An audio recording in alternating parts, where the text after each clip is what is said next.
Hello dear students, welcome on YouTube channel of DS science institute. मैं अभय उपाध्याय, आपका physics faculty, जो start करने वाला हूं आपकी एक फिजिक्स की नई सीरीज जो कि डीएस साइंस इंस्टीट्यूट ने स्टार्ट की है। यहाँ पर हम फिजिक्स के सारे टॉपिक्स कवर करने वाले हैं और आप सारे बच्चे उम्मीद है कि बहुत अच्छे से रह रहे होंगे, बहुत अच्छे से पढ़ाई कर रहे होंगे। जहाँ पर आपको फिजिक्स के सारे टॉपिक हम कवर करने वाले हैं, जिसमें हमने सबसे पहला टॉपिक जो स्टार्ट किया है वो है आपका वेक्टर। वेक्टर आपका एक बहुत ही बेसिक टॉपिक है, मैथमेटिकल टूल का पार्ट है, लेकिन हम पूरी फिजिक्स जब पढ़ते हैं तो कहीं ना कहीं वेक्टर आपके बहुत काम आने वाला है। वेक्टर पढ़ने से पहले हमें थोड़ा सा पीछे अपनी कहानी को स्टार्ट करना पड़ेगा।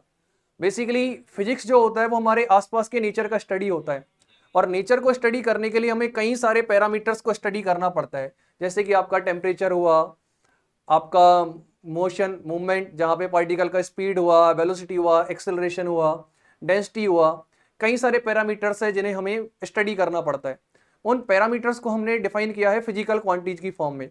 यानी सबसे पहले हम जब वेक्टर की बात करें तो वेक्टर स्टार्ट करने से पहले हमें एक पर्टिकुलर पॉइंट हमें पता होना चाहिए, वो होता है आपका फिजिकल क्वांटिटीज, कि भाई फिजिकल क्वांटिटीज क्या होती हैं। हम अगर देखें तो हमारे नेचर में बहुत सारी एक्टिविटी हो रही हैं, उन सब के बारे में हमें जानना है तो हमें सबसे पहले क्वांटिटीज के बारे में पता होना चाहिए। जैसे अभी जून का महीना चल रहा है तो गर्मी बहुत ज़्यादा हो रखी है, तो कैसे पता चलता है? हम टेम्परेचर मेजर करते हैं। तो टेम्परेचर क्योंकि एक क्वांटिटी है और जिसको हम मेजर कर पा रहे हैं, इसका मतलब वो फिजिकल क्वांटिटी है। और भी कई सारी चीज़ें, जैसे कोई ऑब्जेक्ट फ्लोट करेगा, सिंक करेगा, कैसे पता चलता है? उसकी डेंसिटी मेजर करके। तो डेंसिटी भी क्या हो गया? एक तरीके की क्वांटिटी हो गया। तो हम इस चैप्टर में बेसिकली पढ़ने वाले हैं क्वांटिटीज के बारे में। अब क्वांटिटीज कौन सी? Physical quantity. फिजिकल क्वांटिटी यानी those quantities which can be measured. ऐसी बहुत सारी क्वांटिटी है जिनको हम क्या कर सकते हैं? मेजर कर सकते हैं। अगर मैं आपको एग्जांपल दूं तो आपका डिस्टेंस, क्या हम डिस्टेंस को मेजर कर सकते हैं? आपका व्हीकल कितना डिस्टेंस चल रहा है, या आपका व्हीकल में एक ओडोमीटर लगा होता है, वो बेसिकली बताने वाला है। दूसरा, अगर मैं आपको एक और बात बोलूं तो एक क्वांटिटी आपकी स्पीड, स्पीडोमीटर लगा होता है व्हीकल्स में, जो आपका स्पीड को मेजर करने वाला है। सिमिलरली एक क्वांटिटी आपकी टेम्परेचर, जिसको मेजर करते with the help of thermometer.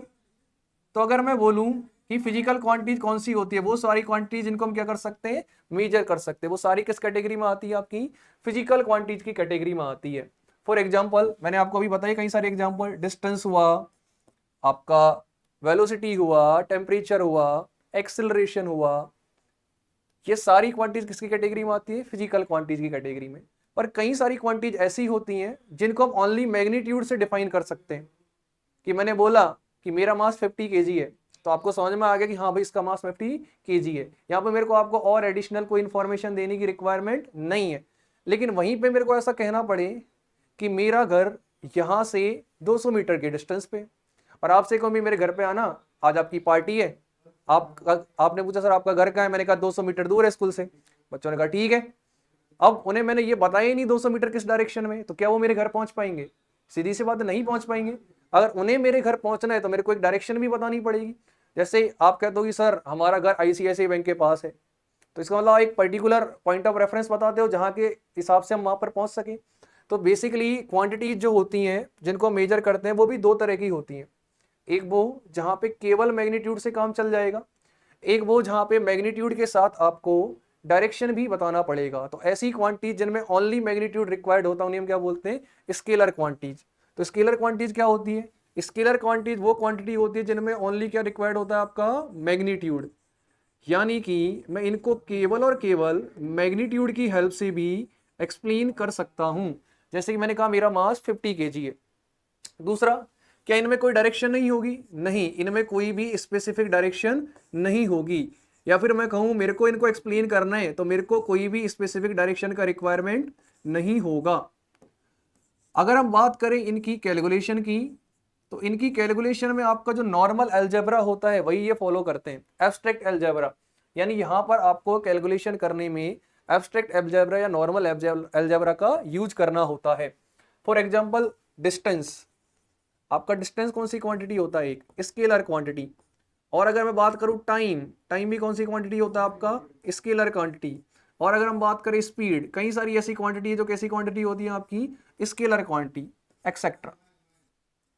वहीं पे अगर हम बात करें वेक्टर क्वांटिटीज की, तो वेक्टर क्वांटिटीज कौन सी होती है? ऐसी क्वांटिटी जिनको एक्सप्लेन करने के लिए, जिनको रिप्रेजेंट करने के लिए आपको मैग्नीट्यूड के साथ क्या लगेगी? डायरेक्शन। यानी इनमें मैग्नीट्यूड तो होगा ही, साथ में क्या होगी इनके पास? Specific direction. तो ऐसी क्वांटिटी जिनको हम मैग्नीट्यूड और डायरेक्शन दोनों की हेल्प से रिप्रेजेंट करते हैं उन्हें हम क्या बोलते हैं? Vector quantity. लेकिन अगर कोई कहीं सिर्फ डायरेक्शन होने से वो वेक्टर बन जाता है, तो ये बात सही है गलत है? बिल्कुल गलत है। केवल डायरेक्शन होने से कोई भी वेक्टर नहीं बन सकता। डायरेक्शन होने के लिए एक चीज और जरूरी है, वो होता है कि वो आपका वेक्टर अलजेब्रा को फॉलो करना चाहिए। अब वेक्टर अलजेब्रा का मतलब क्या है? वेक्टर अलजेब्रा का मतलब है कि वो आपका फॉलो करना चाहिए वेक्टर लॉ ऑफ एडिशंस को। यानी ऐसी क्वांटिटीज जो वेक्टर लॉ ऑफ एडिशन को फॉलो करती है, मैग्नीट्यूड आपका रखती है, साथ में आपका स्पेसिफिक डायरेक्शन रखती है। ये तीनों चीजें जिसमें देखने को मिलेगी वही किसकी कैटेगरी में आएगी? आपकी वेक्टर क्वांटिटी की कैटेगरी में। यानी वेक्टर होने के लिए सिर्फ मैग्नीट्यूड और डायरेक्शन जरूरी नहीं है, साथ में आपका वो वेक्टर लॉ को भी फॉलो करना चाहिए। अगर मैं एग्जांपल की बात करूं तो एग्जांपल कई सारे हमारे, सबसे पहले हम बात करते हैं डिस्प्लेसमेंट की। तो डिस्प्लेसमेंट कैसा क्वांटिटी है आपका? डिस्प्लेसमेंट है आपका एक वेक्टर क्वांटिटी, यानी कि इसको मैग्नीट्यूड के साथ स्पेसिफिक डायरेक्शन रिक्वायर्ड होती है, साथ में वेक्टर लॉ को भी फॉलो करता है। और बहुत ही बढ़िया एग्जांपल है आपका फोर्स। क्या फोर्स भी आपका एक वेक्टर क्वांटिटी होता है? Similarly acceleration, velocity, these all are vector quantity etcetera. अब मैंने आपको एक बात बोली कि सिर्फ डायरेक्शन होने से वेक्टर हो ये जरूरी नहीं है। डायरेक्शन के साथ आपका क्या और होना चाहिए? वेक्टर लॉ को भी फॉलो करना चाहिए। जैसे कि मैंने आपका नोट लिख रखा है, नोट मतलब ऐसी क्वांटिटीज भी कुछ होती हैं जिनके पास मैग्नीट्यूड होता है, डायरेक्शन होता है, पर वो वेक्टर लॉ को फॉलो नहीं करते। ऐसी क्वांटिटी कौन सी क्वांटिटी होती है? अगर मैं एग्जांपल दूं तो है आपका इलेक्ट्रिक करंट। सबने नाम सुना है इलेक्ट्रिक करंट का, और 10th क्लास में आपने पढ़ा भी होगा इलेक्ट्रिक करंट के बारे में। अगर मैं बात करूं इलेक्ट्रिक करंट की, तो क्या करंट के पास डायरेक्शन होती है? हाँ बिल्कुल होती है। मान लो एक कोई वायर है जहां पे आपका 5 एम्पियर का करंट आ रहा है, एक दूसरा वायर और है, ठीक है, जहां पर भी आपका कुछ करंट जा रहा होगा, एक तीसरा वायर और है, यहां पर भी आपका कुछ करंट जा रहा होगा। मान लो 5 एम्पियर का करंट आया, ठीक है, और यहां पर 2 एम्पियर का करंट गया, और यहां पर गया आपका 3 एम्पियर का करंट। अच्छा मान लो अगर यहीं पे इस वायर का डायरेक्शन ये ना होकर के ये कहीं होता, तो क्या करंट के मैग्नीट्यूड में कोई फर्क पड़ता? नहीं। अगर ये वायर ना होकर के यहां कहीं वायर होता तब भी इससे कितना करंट फ्लो करने वाला था? आपका 3 एम्पियर। यानी कि डायरेक्शन है, लेकिन डायरेक्शन कोई भी रोल प्ले करने वाला नहीं है। जो हम नॉर्मल एब्स्ट्रैक्ट अलजेब्रा में यूज कर रहे थे कैलकुलेशन, वही सारी कैलकुलेशन हम यहां भी यूज कर रहे हैं। तो इससे हम कह सकते हैं कि कुछ ऐसी क्वांटिटी जिनके पास डायरेक्शन तो है, पर डायरेक्शन उनमें स्पेसिफिक रोल प्ले नहीं कर रहा, या फिर हम सिंपल बात बोले तो वो वेक्टर लॉ को फॉलो नहीं कर रही। ऐसी क्वांटिटीज को हम क्या बोलते हैं? ऐसी क्वांटिटीज को बोलते हैं टेंसर क्वांटिटीज। यानी 3 तरह की क्वांटिटी होती है आपकी, स्केलर, वेक्टर और टेंसर। स्केलर मैग्नीट्यूड रखेंगी, कोई डायरेक्शन नहीं होगा। वेक्टर मैग्नीट्यूड भी है, डायरेक्शन भी है, लेकिन साथ के साथ वेक्टर अलजेब्रा को भी फॉलो करता है। लेकिन वही बात करें हम टेंसर की, तो मैग्नीट्यूड होगा, डायरेक्शन होगा, पर वो वेक्टर अलजेब्रा को फॉलो नहीं करेगा। For example electric current. और एग्जांपल दूं मैं आपका तो स्ट्रेस, वो भी किसकी कैटेगरी में आता है? आपका टेंसर क्वांटिटी की कैटेगरी में। तो यहां आपको पता चल गया होगा कि 3 तरह की क्वांटिटी होती है। हम बेसिकली कौन सी क्वांटिटी के बारे में पढ़ने वाले हैं? वेक्टर क्वांटिटीज के कैलकुलेशन के बारे में। यानी कैसे हम वेक्टर्स को ऐड करेंगे, सबट्रैक्ट करेंगे, मल्टीप्लाई करेंगे, कितने टाइप के वेक्टर होते हैं, ये सारी चीजें हम इस चैप्टर में पढ़ने वाले। तो चलिए स्टार्ट करते हैं हमारा चैप्टर। सबसे पहले रिप्रेजेंटेशन ऑफ वेक्टर क्वांटिटी, कि वेक्टर क्वांटिटी को रिप्रेजेंट कैसे करते। अभी मैंने कहा वेक्टर जो होगा उसमें 2 चीज होगी, एक तो मैग्नीट्यूड और एक डायरेक्शन। तो वेक्टर को रिप्रेजेंट करने के लिए हम बेसिकली किसका यूज करते हैं? वेक्टर को रिप्रेजेंट करने के लिए हम यूज करते हैं एरोज का। किसका यूज करते हैं? एरो का। ठीक है, वेक्टर को रिप्रेजेंट करने के लिए हम किसका यूज करते हैं? एरो का। अब एरो में 2 चीज होगी आपकी, एक तो होगा उसका टेल, एक होगा उसका हेड। 2 चीज होंगी, एक तो आपका टेल होगा और एक क्या होगा? आपका हेड। अब इसमें जो टेल होगा वो तो बेसिकली इंडिकेट करता है इसके मैग्नीट्यूड को। टेल किसको इंडिकेट करता है? इसके मैग्नीट्यूड को। और जो हेड होता है ये इंडिकेट करता है इसकी डायरेक्शन को। यानी कि टेल आपका बताने वाला मैग्नीट्यूड और हेड बताने वाला आपका डायरेक्शन। अब इसको रिप्रेजेंट कैसे करें, तो कोई भी वेक्टर क्वांटिटी को रिप्रेजेंट करना है तो वेक्टर क्वांटिटी को हम जब रिप्रेजेंट करते, मान लो एक वेक्टर क्वांटिटी है, इसको कैसे रिप्रेजेंट करेंगे, तो ए के ऊपर लगेगा आपका एरो। इसका सिंपल मीनिंग क्या है, इसका सिंपल मीनिंग है कि ये क्या है, आपकी एक वेक्टर क्वांटिटी है।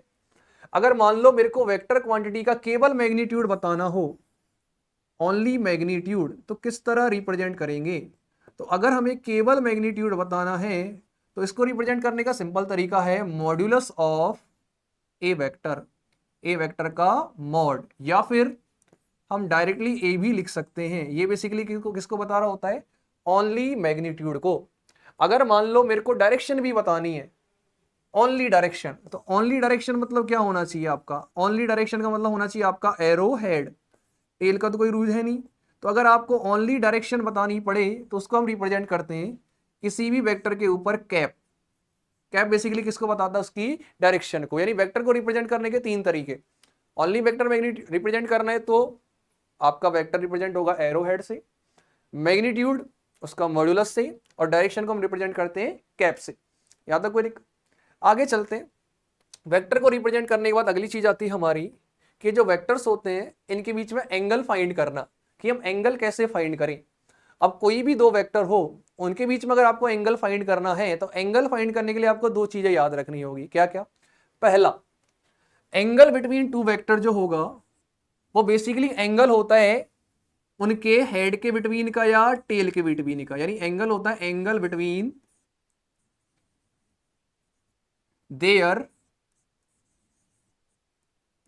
एरोहेड और देयर टेल।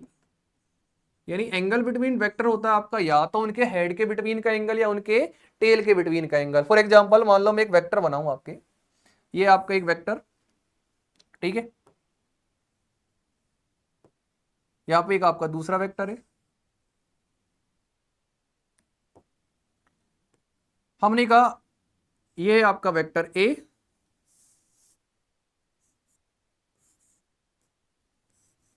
ये है आपका वेक्टर बी। अगर आपसे बोले इनके बीच का एंगल फाइंड करो तो क्या आप इनके बीच का एंगल बता सकते हो, बिल्कुल बता सकते हैं। पर वेक्टर के बीच का एंगल निकालने की पहली कंडीशन क्या है, पहली कंडीशन है कि या तो उनके हेड मिल रहे हो या उनके टेल मिल रहे हो। यहां पर आप ध्यान से देखो तो यह है आपका ए वेक्टर का हेड, जबकि बी वेक्टर का हेड है अपर डायरेक्शन में, यानी इनके हेड तो मिल नहीं रहे ना इनके टेल मिल रही। तो हम पहले ये इंश्योर करेंगे कि या तो इनके हेड मिले या इनके टेल मिले।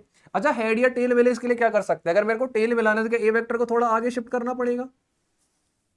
अगर मैं चाहता हूं कि मेरा हेड मिले तो क्या मेरे को ए वेक्टर को थोड़ा आगे शिफ्ट करना पड़ेगा। तो हमने कहा ए वेक्टर को थोड़ा आगे शिफ्ट किया जाए ताकि हम क्या कर सकते हैं, इन दोनों के टेल को मिला सके। अगर मैं ए वेक्टर को आगे शिफ्ट करूंगा तो ये कुछ ऐसा बनेगा कि ये आपका ए वेक्टर हो गया, ठीक है, और ये आपका बी वेक्टर हो गया। अब ए वेक्टर और बी वेक्टर के क्या दोनों के टेल इस पॉइंट पे मिल रहे हैं। अगर इस पॉइंट पे मिलेंगे तो आपको इनके बीच का एंगल फाइंड कर सकते हो।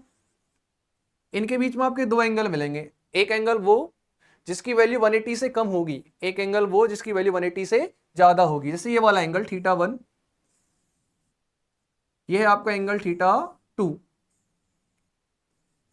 तो पहली कंडीशन तो क्या है, पहली कंडीशन है कि angle between their arrow head या देयर टेल, यानी एंगल आपको निकालना है तो उनके एरो हेड मिलने चाहिए, उनके टेल मिलने चाहिए।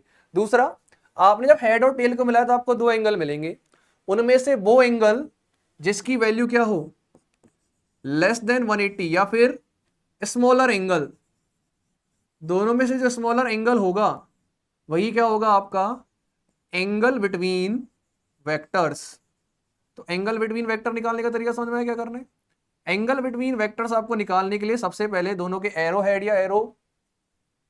या फिर टेल आपको मिलाने के बाद उनके बीच में दो एंगल्स बनेंगे जिनमें जो छोटा वाला एंगल होगा, स्मॉलर वाला एंगल होगा, वही क्या होगा आपका एंगल बिटवीन वेक्टर्स। ठीक है, जैसे हम कुछ क्वेश्चंस करते हैं एंगल बिटवीन वेक्टर के। आपको इस डायग्राम में तीन वेक्टर दे रखे हैं, ए vector, B vector, C vector.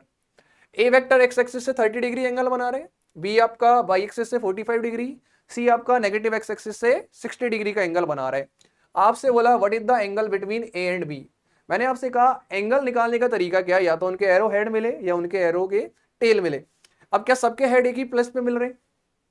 इसका मतलब हमें इसके बारे में सोचने की रिक्वायरमेंट नहीं है कि उनके हेड मिल रहे हैं या नहीं मिल रहे हैं। हमें सिंपल निकालना है एंगल। और आप देखो ए और बी के बीच का एंगल हमें निकालना हो तो अगर आप ध्यान से देखो तो ए वेक्टर आपका जो है वो कितना एंगल बना रहा है, यहाँ से 30 डिग्री। अच्छा यहाँ से 30 डिग्री एंगल बना रहा है, और जो बी वेक्टर है वो यहाँ से कितना एंगल बना रहा है आपका 45 डिग्री। ये है आपका ए वेक्टर, ये है आपका बी वेक्टर। ए वेक्टर बना रहा है 30 डिग्री और बी बना रहा है 45 डिग्री। हमें निकालना ए और बी के बीच का वेक्टर। अब ए और बी के बीच का एंगल निकालना, ये 30 डिग्री, तो ये वाला एंगल कितना हो जाएगा कि आपका 60 डिग्री हो जाएगा।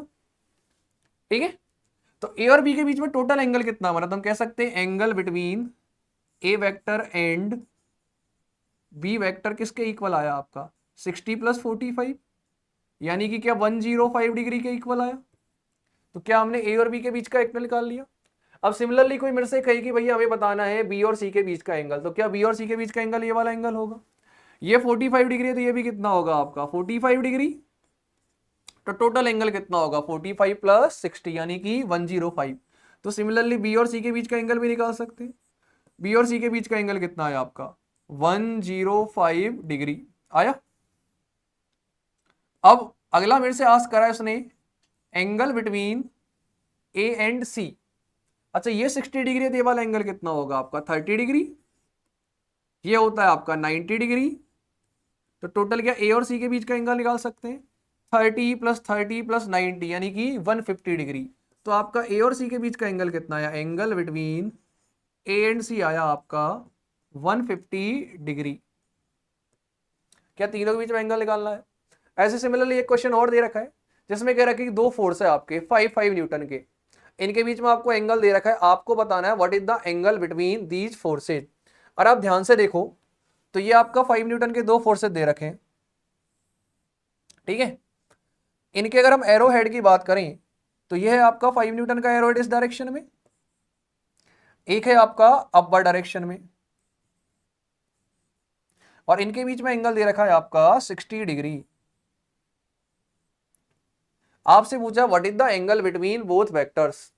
क्या इनके बीच का एंगल 60 डिग्री होने वाला है क्या, बिल्कुल नहीं होने वाला। क्यों, क्योंकि एक का एरो का हेड है एक का टेल है, तो आपको इनके दोनों के या तो टेल मिले या दोनों के हेड मिले। तो क्या मैं 5 न्यूटन वाले वेक्टर को थोड़ा आगे बढ़ाऊं, अगर मैं इस वेक्टर को थोड़ा आगे शिफ्ट करूंगा तो क्या मुझे इनके बीच का एंगल मिल सकता है। क्योंकि जब मैंने इसको आगे शिफ्ट किया तो क्या ये 5 न्यूटन वाला वेक्टर आगे की तरफ मूव करेगा। अब जैसे ही ये वेक्टर आपका आगे की तरफ मूव करा तो क्या दोनों के हेड इस पॉइंट पे, सॉरी दोनों के टेल इस पॉइंट पे मिल रहे हैं। अगर दोनों के टेल इस पॉइंट पे मिल रहे हैं तो क्या ये एंगल इनके बीच का एंगल होने वाला है। अब टोटल आपको पता 180 डिग्री होता है, ये 60 है तो कितना बचेगा आपका 120 डिग्री। तो हम कह सकते हैं दोनों वेक्टर्स के बीच का एंगल कितना हुआ आपका 120 डिग्री। यानी इस क्वेश्चन का आंसर हो जाएगा angle between two forces is 120 degree. समझ में। कुछ और क्वेश्चन हम करते हैं। जैसे एक क्वेश्चन आपको दे रखा है, पूछा हुआ क्वेश्चन एग्जाम का कि तीन वेक्टर है आपके ए बी और सी, जहां पे आपको तीनों की वैल्यू दे रखी है। किस तरह कि ए की वैल्यू है आपकी 13, बी की वैल्यू है 6 और सी की वैल्यू है आपकी, सॉरी बी की वैल्यू है 12 और सी की वैल्यू आपकी 5। आपसे पूछा angle between A and C. क्या पहले इसको ड्रॉ करें। हमने कहा हमने तीन वेक्टर दे रखे हैं ए, एक है आपका ए के बाद आपका एक है बी,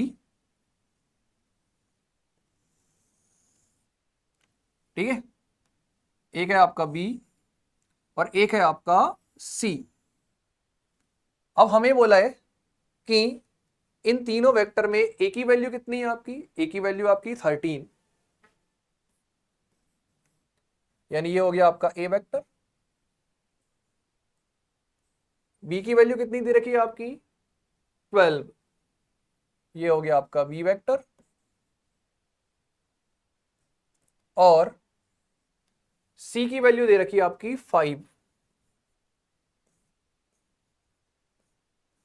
हमसे पूछा है what is the angle between A and C. क्या ए एंड सी के बीच का एंगल यही होने वाला है थीटा। अगर आप ट्रिग्नोमेट्री याद करें तो हमें पता है cos थीटा का फॉर्मूला क्या होता है, cos थीटा का फॉर्मूला होता है आपका बेस अपॉन हाइपोटेनस। तो हम लिख सकते हैं angle between A and C cos theta equals to क्या, बेस अपॉन हाइपोटेनस। इस ट्रायंगल के लिए बेस कितना होगा आपका 5, हाइपोटेनस कितना है आपका 13, तो क्या cos थीटा की वैल्यू 5/13 आएगी। आपसे पूछे थीटा कितना होगा, तो थीटा की वैल्यू आ जाएगी आपकी cos इनवर्स 5/13। किस क्वेश्चन का आंसर है। सिमिलरली एक क्वेश्चन और है हमारा, जहां भी आपको एंगल निकालने का बोला, फिर से आपके सेम ही क्वेश्चन है, 3 फोर्सेज है।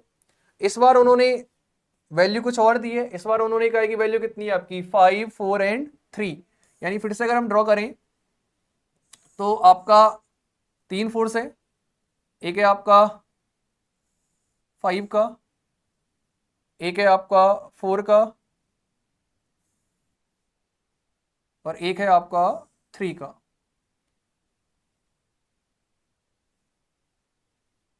ठीक है,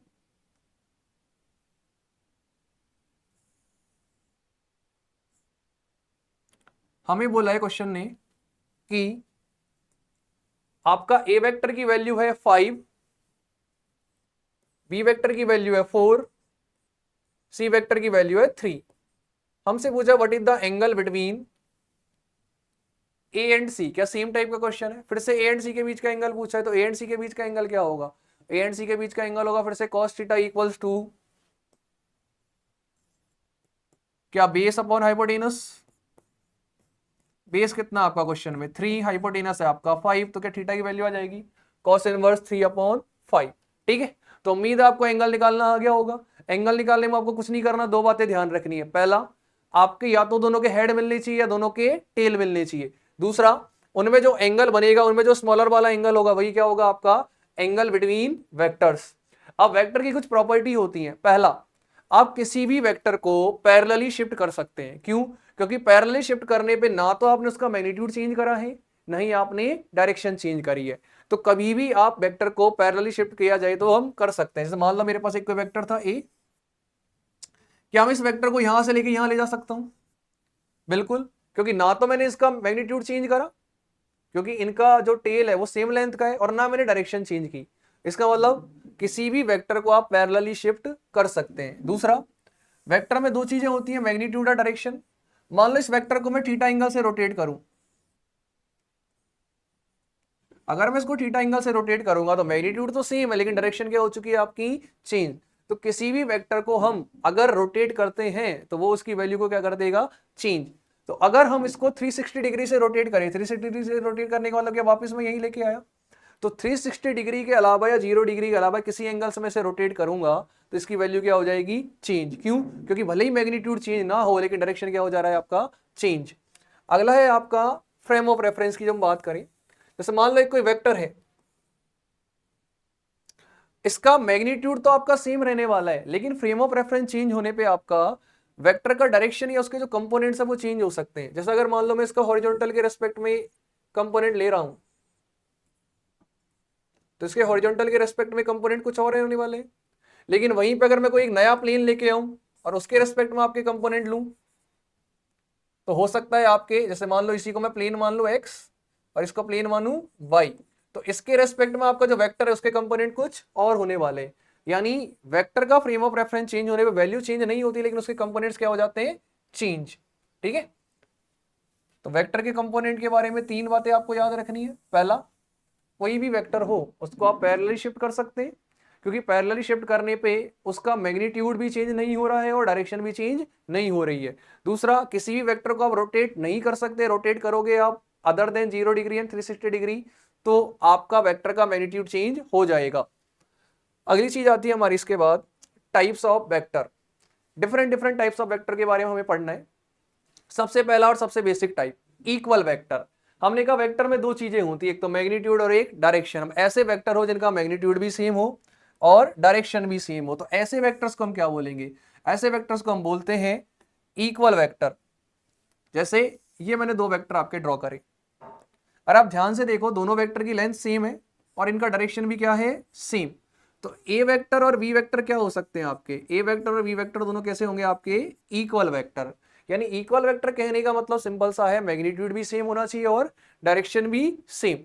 अगर हम बात करें पैरेलल वेक्टर्स की, तो पैरेलल वेक्टर नाम से ही पता चल रहा है, यानी उनका डायरेक्शन तो क्या रहने वाला है, सेम, पर मैग्नीट्यूड में भी डिफरेंट। यानी ऐसे वेक्टर्स जिनका डायरेक्शन सेम हो पर मैग्नीट्यूड क्या हो, डिफरेंट, इन्हें हम क्या बोलते हैं, इन्हें हम बोलते हैं parallel vector. For example A vector और बी वेक्टर, दोनों का मैग्नीट्यूड तो सेम है पर डायरेक्शन आप सॉरी मैग्नीट्यूड तो डिफरेंट है पर डायरेक्शन क्या है आपका सेम, तो ऐसे वेक्टर्स को हम क्या बोलेंगे, पैरेलल वेक्टर। अगला टाइप है हमारा नेगेटिव वेक्टर। अगर हम बात करें नेगेटिव वेक्टर की, तो negative vector are those vector which have same magnitude but opposite direction, यानी इनका मैग्नीट्यूड तो सेम होगा पर डायरेक्शन क्या रहने वाली है आपकी, opposite. For example A vector आपका एक्स एक्सिस में है, ये आपका माइनस एक्स एक्सिस में, तो ए वेक्टर और बी वेक्टर दोनों का मैग्नीट्यूड क्या है आपका सेम, पर डायरेक्शन क्या है आपकी अपोजिट, तो ऐसे वेक्टर्स को हम क्या बोलेंगे, नेगेटिव वेक्टर।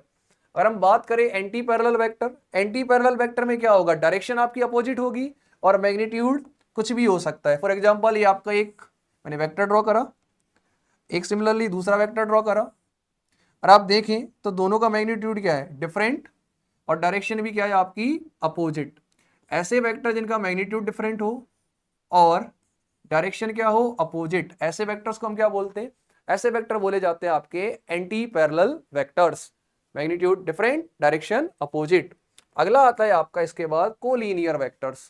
ऐसे वेक्टर जो कोलिनियर मतलब सेम लाइन के अलॉन्ग हो या सेम स्ट्रेट लाइन में हो। मान लो आपका कोई वेक्टर है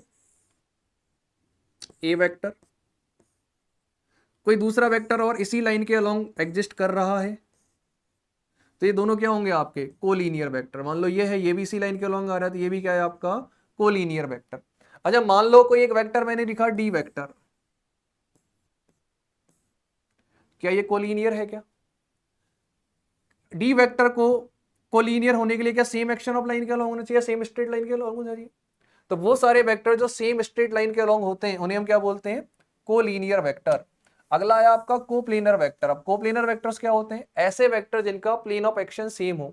जैसे मान लो ये आपका सरफेस है, ये एक प्लेन है, अब वो सारे वेक्टर जो सरफेस में लाई कर रहे हैं, जैसे मान लो एक वेक्टर ये हुआ, एक वेक्टर ये हुआ, कोई भी एक वेक्टर हुआ, ये सारे कैसे वेक्टर्स हो जाएंगे आपके कोप्लेनर वेक्टर्स। क्यों, क्योंकि इन सबका एक्शन प्लेन ऑफ एक्शन क्या है, सेम। तो ऐसे वेक्टर जो सेम प्लेन में लाई करते हैं उन्हें हम क्या बोलते हैं, कोप्लेनर वेक्टर्स। अगला टाइप है हमारा इसके बाद ऑर्थोगोनल वेक्टर्स। ऑर्थोगोनल वेक्टर्स या परपेंडिकुलर वेक्टर्स, ऐसे वेक्टर जिनका मैग्नीट्यूड कुछ भी हो, कोई फर्क नहीं पड़ता, बट उनके बीच में एंगल कितना होना चाहिए आपका 90 डिग्री। ऐसे वेक्टर जिनके बीच में एंगल कितना होता है आपका 90 डिग्री, उन वेक्टर्स को हम क्या बोलते हैं, orthogonal vectors. For example I cap J cap, यानी कि direction vector along X axis और direction vector along Y axis, क्या इनके बीच में एंगल आपका 90 डिग्री है। तो ऐसे वेक्टर्स जिनके बीच में एंगल आपका 90 डिग्री होता है उन्हें हम क्या बोलते हैं, ऑर्थोगोनल वेक्टर्स। अगला है आपका कॉन्करेंट वेक्टर्स। अब कॉन्करेंट वेक्टर्स क्या होते हैं, ऐसे वेक्टर्स जो एक कॉमन पॉइंट से पास करते हैं या फिर जिनका लाइन ऑफ एक्शन एक कॉमन पॉइंट होता है। मान लो एक कोई बॉडी रखी हुई थी, उस बॉडी पे 3 या 4 फोर्स लग रहे हैं, एक इस डायरेक्शन से फोर्स लग रहा है F1, इस डायरेक्शन से फोर्स लग रहा है आपका F2, यहां से फोर्स लग रहा है आपका F3। तो सारे फोर्सेज कैसे वेक्टर होंगे, ये सारे होंगे आपके कॉनकरेंट वेक्टर। कॉनकरेंट वेक्टर यानी जो सारे एक कॉमन पॉइंट पे या जिनका लाइन ऑफ एक्शन एक कॉमन पॉइंट हो, इन सबको हम क्या बोलते हैं, कॉनकरेंट वेक्टर्स। अगला आता हमारा इसके बाद पोलर वेक्टर। अब देखो दो तरह के वेक्टर होते हैं, एक वो जिनका पॉइंट ऑफ एक्शन डिफाइंड होता है या जिनका पॉइंट ऑफ एक्शन फिक्स होता है। जैसे मान लो मेरे को फोर्स लगाना है, मैंने इस स्क्रीन पे फोर्स लगाया, तो क्या इस पॉइंट पे फोर्स लगाया तो ये क्या हुआ आपका, क्या आपका एक फिक्स डेफिनेट पॉइंट पे मैंने फोर्स लगाया। तो ऐसे वेक्टर्स को हम क्या बोलते हैं, पोलर वेक्टर, यानी वो वेक्टर जो एक अलॉन्ग लाइन ऑफ एक्शन के डिफाइन होते हैं। एक लाइन ऑफ एक्शन है, वहां पे आपने फोर्स लगाया। दूसरे आपके एक्सियल वेक्टर।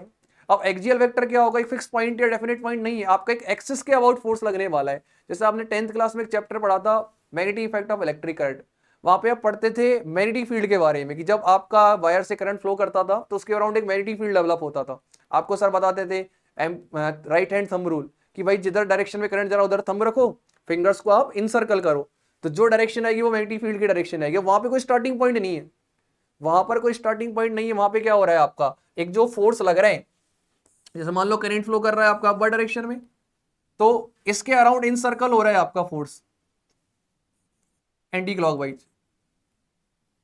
तो ये जो आपका वेक्टर बन रहा है मैग्नेटिक फील्ड का वेक्टर, ये कैसा वेक्टर बन रहा है आपका एक्सियल वेक्टर। क्यों? क्योंकि एक्सिस के अराउंड लगने वाला है। यहां पर आपका कोई भी फिक्स डेफिनेट पॉइंट डिफाइन नहीं है, ऐसे कई सारे होते हैं। जितने भी आपके रोटेशनल वाले टर्म्स लेके आते हैं वो सारे रोटेशनल इफेक्ट लेके आने वाले वेक्टर कैसे होते हैं आपके axial vector. For example torque हुआ, एंगुलर वेलोसिटी हुई, ये सारे क्या है आपके एक्सियल वेक्टर। अगला आता हमारा इसके बाद को इनिशियल वेक्टर। अब को इनिशियल वेक्टर्स क्या होते हैं? नाम से ही पता चल रहा है, को यानी सेम, इनिशियल यानी इनिशियल पॉइंट। ऐसे वेक्टर जिनका इनिशियल पॉइंट सेम हो उन्हें हम क्या बोलते हैं? को इनिशियल वेक्टर्स। और ऐसे वेक्टर जिनका फाइनल पॉइंट सेम हो उन्हें हम क्या बोलते हैं? को टर्मिनस वेक्टर।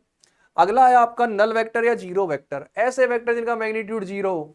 अब जीरो मैग्नीट्यूड डायरेक्शन कुछ भी हो, डिफाइन नहीं हो, उसको हम बोलते हैं नल वेक्टर या जीरो वेक्टर। इनके बाद सबसे इंपॉर्टेंट आता है हमारा एक यूनिट वेक्टर, क्योंकि जो क्वेश्चन पूछे जाते हैं वो पूछे जाते हैं आपके यूनिट वेक्टर से कि यूनिट वेक्टर क्या होता है। यूनिट वेक्टर ऐसे वेक्टर्स होते हैं जिनका मैग्नीट्यूड किसके इक्वल होता है? 1 के इक्वल। ऐसे वेक्टर जिनका मैग्नीट्यूड 1 के इक्वल उन्हें हम क्या बोलते हैं? Unit vector. अब यूनिट वेक्टर कुछ हमने डिफाइन कर रखे हैं। जैसे सबसे पहला है आपका unit vector along x direction. Unit vector along x direction. Unit vector मतलब उसका मैग्नीट्यूड 1 होगा और एक्स डायरेक्शन के अलोंग जो यूनिट वेक्टर होता है उसे हम बोलते हैं आई कैप। यानी आई कैप होता है हमारा unit vector along the X direction. Similarly हमने एक बोल रखा है unit vector along the Y direction. Y direction को हम रिप्रेजेंट करते हैं जे कैप से। यानी यूनिट डायरेक्शन की वैल्यू, यूनिट वेक्टर की value along the Y direction होती है आपकी J cap. Similarly along Z direction होती है आपकी के कैप। यानी कि अगर हम बात करें यूनिट वेक्टर्स की तो एक्स डायरेक्शन के अलोंग होगा आपका आई कैप, वाई के अलोंग होने वाला है आपका जे कैप और जेड के अलोंग होने वाला है आपका के कैप, आई जे के। अब मान लो आपको किसी भी एक पर्टिकुलर पॉइंट के पोजीशन वेक्टर लिखना है। मान लो कोई भी एक पॉइंट है एट सर्टेन डिस्टेंस पी और उसके कोऑर्डिनेट है x comma Y comma Z, और आपसे कहा कि भाई इसके वेक्टर फॉर्म में लिखो। तो वेक्टर फॉर्म में लिखने के लिए आपको क्या करना पड़ेगा? वेक्टर फॉर्म में लिखने का सिंपल मीनिंग है कि भाई वेक्टर फॉर्म में लिखने का मतलब तो यही हुआ कि इसको अलोंग डायरेक्शन लिखो, ये तो इसका मैग्नीट्यूड है। अच्छा, पी पॉइंट एक्स डायरेक्शन में कितना चला? एक्स। तो किसी भी वेक्टर को, किसी भी स्केलर को वेक्टर बनाना, उसको डायरेक्शन से हम मल्टीप्लाई कर सकते हैं या फिर डायरेक्शन के अलोंग लिख सकते हैं। तो मैं इसका पोजीशन वेक्टर क्या लिखूंगा?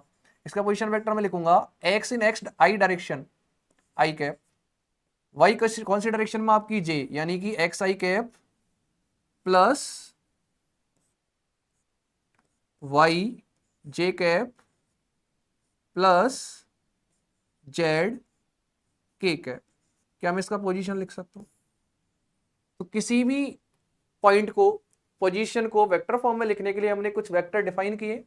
एक्स डायरेक्शन के अलोंग हम उसे बोलते हैं आई कैप, वाई के अलोंग आपका जे कैप और जेड के अलोंग आपका के कैप। अगली चीज हमें पढ़नी है इसके बाद पोजीशन वेक्टर, जो कि मैंने आपको बता ही दिया। पोजीशन वेक्टर होता है किसी भी पॉइंट की पोजीशन को इंडिकेट करना। मान लो कोई पॉइंट है मेरा 2,3,5, तो क्या आप इसका पोजीशन वेक्टर लिख सकते हो? सिंपल, एक्स एक्सिस के अलोंग कितना है वो 2 मीटर, यानी कि 2i cap plus 3j cap plus 5k cap. Similarly मान लो आपका पॉइंट हो कोई 3,-1,0, तो आप लिख सकते हो एक्स एक्सिस में 3 है यानी कि 3i कैप माइनस जे कैप। जेड में 0 है तो कोई लिखने की रिक्वायरमेंट नहीं है। तो किसी भी पॉइंट का आपको पोजीशन वेक्टर लिखना है तो एक्स कोऑर्डिनेट के साथ आई कैप, क्योंकि एक्स का यूनिट वेक्टर आई है तो आई से मल्टीप्लाई किया, वाई का जे कैप और जेड का के कैप। तो इस तरह से हम किसी का भी पोजीशन वेक्टर लिख सकते हैं। अब मान लो हमें कोऑर्डिनेट लिखने हैं क्यूब के, क्यूब के कोऑर्डिनेट लिखे। इस पॉइंट का हमने माना ओरिजिन, तो इसके कोऑर्डिनेट कितने होंगे आपके? 0,0,0 होंगे। अच्छा, इस पॉइंट के कोऑर्डिनेट लिख सकते हैं क्या? ये पॉइंट क्या है आपका? Along the x axis, along the x axis है तो मान लेते हैं हम इस क्यूब की साइड है आपकी 1, ये क्यूब कितनी लेंथ का है आपका 1 साइड का है, ठीक है, इसकी डिस्टेंस है 1 मीटर। तो क्या यहाँ पे पॉइंट केवल एक्स डायरेक्शन में मूव करा है, ना तो ये वाई में मूव करा है ना जेड में मूव करा है, तो क्या केवल इसका एक्स कोऑर्डिनेट चेंज होगा, यानी कि 1,0,0, ठीक है।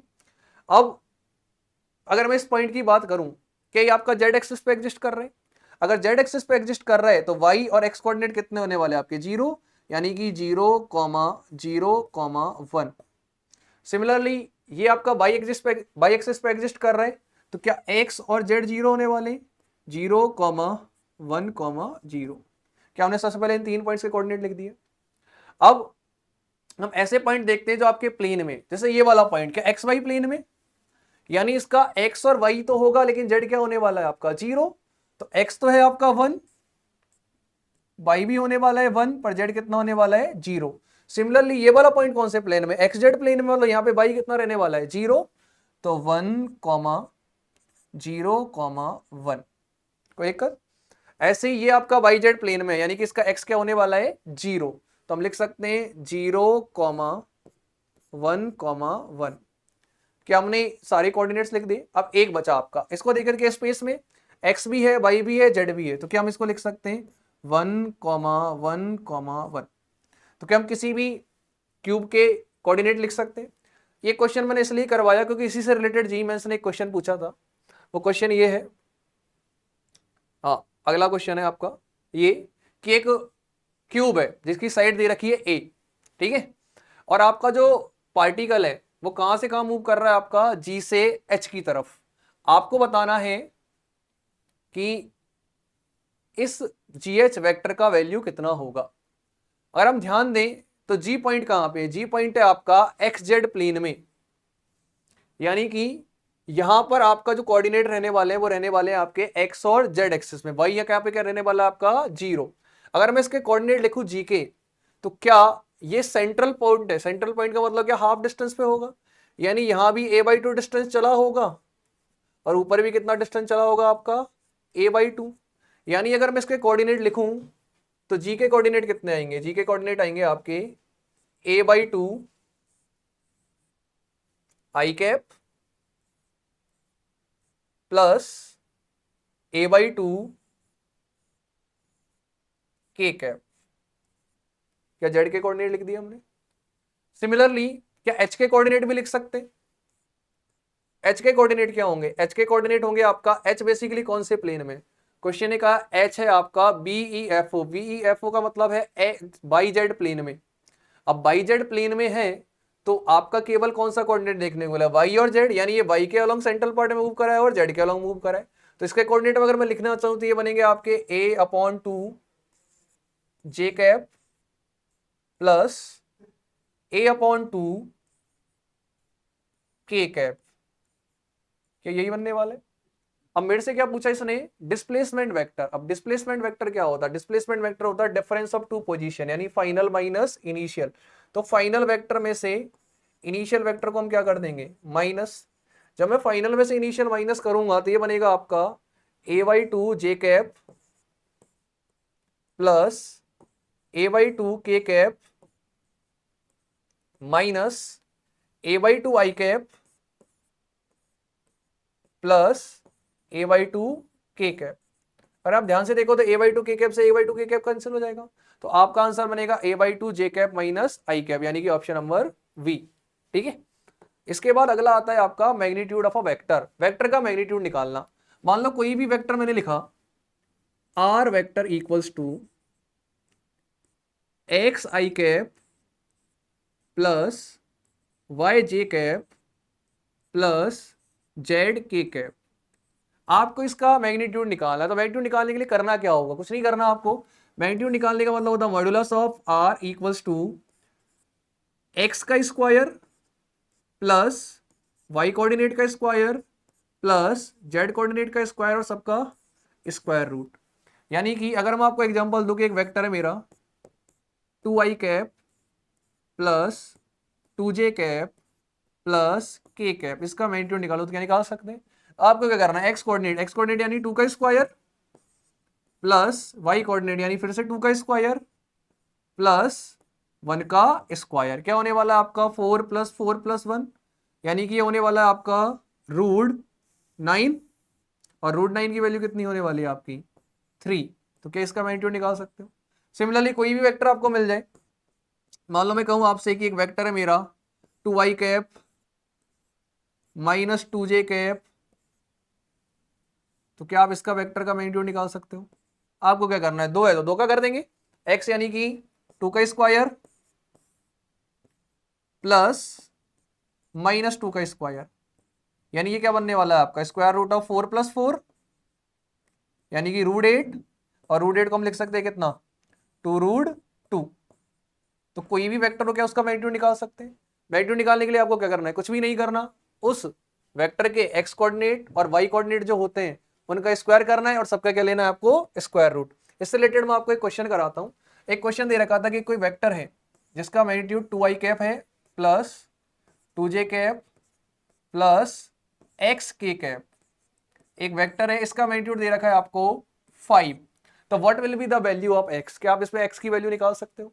सिमिलरली आपका मॉड्यूलस लगा के दिया, इसका मतलब इसके मैग्नीट्यूड की वैल्यू 5 है, और इसका मैग्नीट्यूड कैसा निकलेगा, इसका मैग्नीट्यूड निकलेगा आपका x कोऑर्डिनेट यानी 2 का स्क्वायर प्लस 2 का स्क्वायर प्लस x का square should be equals to 5, ये बनेगा आपका √8 plus x square equals to 5। अब x की वैल्यू निकालनी है स्क्वायरिंग बोथ साइड, ये बनने वाला आपका 8 plus x square equals to 25, 25 minus 8 यानी कि 17। तो यहां से x की वैल्यू कितनी आ जाएगी आपकी √17। क्या इस तरह से हम किसी भी मिसिंग नंबर को फाइंड कर सकते हैं। मिसिंग नंबर को फाइंड करने में कुछ नहीं करना, जो क्वेश्चन ने बोला है उसका मैग्नीट्यूड उसके इक्वल करना है, तो इस तरह से हम अपना आंसर निकाल सकते हैं। ठीक है, अगला आएगा हमारे इसके बाद कुछ क्वेश्चंस मैंने आपको इसी से रिलेटेड दिए, जैसे कि ये क्वेश्चन इसने कहा कि आपका एक वेक्टर लिखा हुआ है जो क्या है आपका एक यूनिट वेक्टर है, आपको सी की वैल्यू फाइंड करनी है। अब मैंने कहा यूनिट वेक्टर कौन सा वेक्टर होता है, ऐसा वेक्टर इसका मैग्नीट्यूड कितना हो 1। अगर ये यूनिट वेक्टर तो इसका magnitude should be equals to 1। अब इसका मैग्नीट्यूड कैसे निकलने वाला है, 0.5 का होल स्क्वायर प्लस 0.8 का होल स्क्वायर प्लस सी का square root should be equals to 1। क्या दोनों साइड स्क्वायर करें, 0.5 का स्क्वायर कितना बनने वाला है 0.25, ये बनेगा आपका 0.64 plus C square should be equals to 1।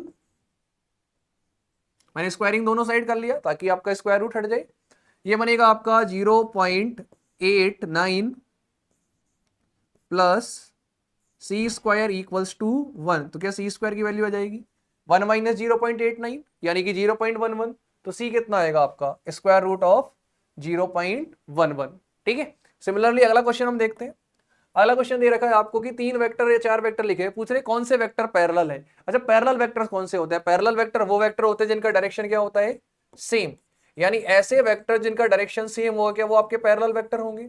अब कैसे पता करें डायरेक्शन सेम है या नहीं है, अगर मान लो ए कैप यानी ए वेक्टर का direction should be equals to k times of B cap, इसका मतलब डायरेक्शन तो सेम है, मैग्नीट्यूड कुछ भी हो सकता है। अगर आप किसी वेक्टर को इस फॉर्म में लिख सकते हो, रिलेशन बना सकते हो, तो वो क्या होंगे आपके पैरेलल वेक्टर। जैसे यहाँ पे देखो ये बन रहा है आपका 6i cap plus 8j cap का 2 कॉमन आएगा, तो ये बन जाएगा आपका 3i cap plus 4j cap. अच्छा, यहाँ पे भी कुछ रिलेशन हो सकता है, अगर आप ध्यान से देखो तो हम 70 कॉमन ले सकते हैं। अगर मैं 70 कॉमन लूंगा तो ये बनेगा आपका 3i cap plus 4k cap. अब यहाँ पे j है यहाँ पे k है, इसका मतलब ये दोनों पैरेलल नहीं है। अच्छा, यहाँ पे अगर कुछ कॉमन ले तो यहाँ पे कितना कॉमन ले सकते हैं, यहाँ पे अपन 1.7 कॉमन ले सकते हैं, तो ये बनेगा आपका 3i cap plus 4j cap. यानी अगर आप ध्यान से देखो तो क्या a और c दोनों का डायरेक्शन सेम आ रहा है, इसका मतलब ये दोनों क्या होंगे आपके पैरेलल वेक्टर। तो हम कह सकते हैं कि ए वेक्टर और सी वेक्टर क्या होंगे आपके पैरेलल वेक्टर। इसमें लिखने का कोई जरूरत है ही नहीं क्योंकि आपको साफ दिख रहा है यहाँ पे 3 डायरेक्शन है, बाकी किसी में ऐसी 3 डायरेक्शन नहीं है। अगले क्वेश्चन की अगर हम बात करें, अगला क्वेश्चन है आपका कि 3 वेक्टर लिखे हुए हैं ए बी और सी, और ये किस रिलेशन को फॉलो कर रहे हैं, a plus 3b minus C equals to 0। आपसे पूछा what is the value of C, तो आप इस इक्वेशन को सॉल्व करें तो सी की वैल्यू किसके इक्वल आएगी, सी आएगा आपका ए वेक्टर प्लस 3v वेक्टर। अब ए वेक्टर कितना दे रखा है आपका, ए वेक्टर दे रखा है आपका 3i cap plus J cap plus 3k cap plus 3 times of B vector कितना है आपका 3i cap plus 5j cap minus 2k cap. ठीक है, और आप इसको सॉल्व करें तो ये बनेगा 3i कैप, तो ये है 3 इंटू 3 9 और हो जाएगा, टोटल कितना हो जाएगा आपका 12i कैप प्लस ये j कैप है 3 इंटू 5 15 यानी कि 16j कैप, ये 3 है ही है, ये 3 से माइनस 6 हो जाएगा तो माइनस का 3k कैप, क्या आपका ऑप्शन आ जाएगा सी 12i cap plus 16j cap minus 3k cap. अगला क्वेश्चन की अगर हम बात करें, अगला क्वेश्चन कह रहा है दो वेक्टर है आपके r1 और r2, r1 कितना है आपका 2x कैप, r2 कितना है आपका 2y कैप। हमसे क्या कह रहा है, हमसे बताना है इसका मैग्नीट्यूड किसका r1 प्लस r2 का। अगर मैं r1 प्लस r2 लिखूं तो r1 प्लस r2 क्या बनेगा, r1 प्लस r2 बनेगा आपका 2x cap plus 2y cap. क्या x cap y cap unit vector है तो इनका मैग्नीट्यूड तो 1 रहने वाला है, तो इसका मैग्नीट्यूड कितना आएगा, इसका मैग्नीट्यूड आएगा सिंपली 2 का स्क्वायर प्लस 2 का स्क्वायर, क्या 4 प्लस 4 √8, √8 का मतलब सिंपल कितना हो जाएगा आपका 2√2। क्लियर। अगला क्वेश्चन आता है आपका, इसके बाद आपको दो वेक्टर दे रखे a1 प्लस a2 है 5a3 के, a1 माइनस a2 है 3a3 के। हमें बताना है a1 और a2 का मैग्नीट्यूड कितना होगा। अगर आप इन दोनों इक्वेशन को सॉल्व करूं तो क्या मैं दोनों इक्वेशंस को ऐड करूं, जब मैं दोनों इक्वेशन को ऐड करूंगा तो 2a1 किसके इक्वल आने वाला है, 2a1 आने वाला है आपका 8a3 के इक्वल। तो क्या यहां से a1 की वैल्यू आ सकती है, a1 की वैल्यू आएगी आपकी 4a3। अच्छा, इस वैल्यू को अगर मैं यहां यूज करूं तो क्या मैं a2 की वैल्यू भी निकाल सकता हूं। a2 की वैल्यू कितनी आने वाली है, a2 की वैल्यू आने वाली है आपकी a3, नहीं, क्योंकि अगर a1 की वैल्यू 4a3 रखूंगा तो a2 क्या आएगा 5 माइनस 4 यानी कि 1a3। आपसे पूछा a1 और a2 का मैग्नीट्यूड। अच्छा, a1 का मैग्नीट्यूड कितना होगा, a1 का मैग्नीट्यूड होगा आपका 4 times of magnitude of a3, वहीं पे a2 का मैग्नीट्यूड कितना होने वाला है equals to magnitude of a3। और मैं इन दोनों को डिवाइड करूं तो क्या ये बनने वाला है आपका 4 times of magnitude of a3 divided by magnitude of a3, तो किसके इक्वल आने वाला है आपका 4 के, यानी आपका ऑप्शन हो जाएगा ए। अगला क्वेश्चन है आपका सेम टाइप का कि दो वेक्टर है ए वेक्टर बी वेक्टर, एक सी वेक्टर है जिसका मैग्नीट्यूड तो किसके इक्वल है बी के, पर डायरेक्शन किसके इक्वल है ए के। अब मैग्नीट्यूड अगर आपका बी के इक्वल है तो क्या हम बी का मैग्नीट्यूड निकाल सकते हैं, बी का मैग्नीट्यूड किसके इक्वल आएगा, बी का मैग्नीट्यूड आएगा आपका स्क्वायर रूट ऑफ 3 का स्क्वायर प्लस 6 का स्क्वायर प्लस 2 का स्क्वायर। 3 का स्क्वायर कितना होने वाला आपका 9 प्लस 6 का स्क्वायर 36 प्लस 4, क्या ये √49 हुआ, यानी बी का मैग्नीट्यूड कितना आया 7। अब जो सी वेक्टर है वो किसके इक्वल है, बी का मैग्नीट्यूड और ए का डायरेक्शन ए कैप। अब ए का डायरेक्शन वेक्टर निकालना है, जब भी किसी वेक्टर का डायरेक्शन वेक्टर निकालना होता है तो डायरेक्शन वेक्टर निकालने के लिए उस वेक्टर को उसके मैग्नीट्यूड से क्या कर देते हैं हम डिवाइड। ठीक है, अब वेक्टर क्या है आपका I cap plus 2j cap plus 3k cap, तो ए वेक्टर आई कैप है प्लस 2j कैप है प्लस 3k कैप है, क्या इसका मैग्नीट्यूड निकाल सकते हैं। इसका मैग्नीट्यूड आएगा 2 का स्क्वायर 4 प्लस 4 8 और 1 9, यानी √9 का आया तो 3, तो ए कैप आया आपका I cap plus 2j cap plus 2k cap into 3। इसको किससे मल्टीप्लाई करना है, बी के मैग्नीट्यूड से। बी का मैग्नीट्यूड कितना है आपका, बी का मैग्नीट्यूड है आपका 7, तो आपका आंसर कितना आएगा 7/3 I cap plus 2j cap plus 2k cap. ठीक है, तो उम्मीद करते हैं आपको ये सारे क्वेश्चन समझ में आए होंगे। तो आज की क्लास में हमने क्या पढ़ा, आज की क्लास में हमने सबसे पहले स्टार्ट किया वेक्टर से कि वेक्टर होता क्या है। वेक्टर है आपका ऐसी क्वांटिटी जो मैग्नीट्यूड भी रखती है डायरेक्शन भी रखती है और वेक्टर लॉ को फॉलो करती है। फिर हमने पढ़ा वेक्टर को रिप्रेजेंट करना, रिप्रेजेंट करने का मतलब सिंबल्स, वेक्टर को रिप्रेजेंट करते एरो से, उसके ओनली मैग्नीट्यूड को मॉड्यूलस से, डायरेक्शन को कैप से। फिर हमने पढ़ा डिफरेंट टाइप्स ऑफ वेक्टर और वेक्टर्स के बीच में एंगल निकालना। एंगल निकालने में आपको दो बातें ध्यान रखनी है, पहला उनके या तो हेड मिल रहे होने चाहिए या फिर उनके टेल मिले होने चाहिए, और दूसरा उनमें जो एंगल आएगा उसमें स्मॉलर वाला एंगल जो होगा वो क्या होगा आपका एंगल बिटवीन वेक्टर्स। हमने डिफरेंट डिफरेंट टाइप के वेक्टर पढ़े। सबसे पहले हमने पढ़ा equal vector, magnitude same, direction भी सेम। हमने पढ़ा parallel, magnitude different, direction same. Negative, magnitude same, direction opposite. Anti parallel, magnitude कुछ भी हो सकता है, डायरेक्शन अपोजिट। फिर हमने पढ़ा कोलिनियर, ऐसे वेक्टर जो एक ही लाइन के अलॉन्ग हो, कोलिनियर। फिर हमने पढ़े कोप्लेनर्स, जिनका प्लेन सेम होता है। फिर हमने पढ़े आपके पोलर एंड एक्सियल, पोलर यानी जिनका डेफिनेट पॉइंट होता है, और एक्सियल जो एक एक्सिस के अराउंड क्या करने वाले होते हैं, आपका वर्क करने वाले होते हैं। फिर हमने पढ़े ऑर्थोगोनल वेक्टर्स, यानी ऐसे वेक्टर जिनके बीच में एंगल 90 डिग्री होता है। कॉन्करेंट, जिनका point of action common point होता है। फिर हमने पढ़ा आपका यूनिट वेक्टर, यानी ऐसे वेक्टर जिनका मैग्नीट्यूड 1 हो। को इनिशियल, जिनका इनिशियल पॉइंट सेम हो। को टर्मिनस, जिनका फाइनल पॉइंट सेम हो। और हमने लास्ट में पढ़ा नल वेक्टर या जीरो वेक्टर, इसका मैग्नीट्यूड क्या हो, जीरो। फिर हमने वेक्टर का मैग्नीट्यूड निकालना भी सीखा।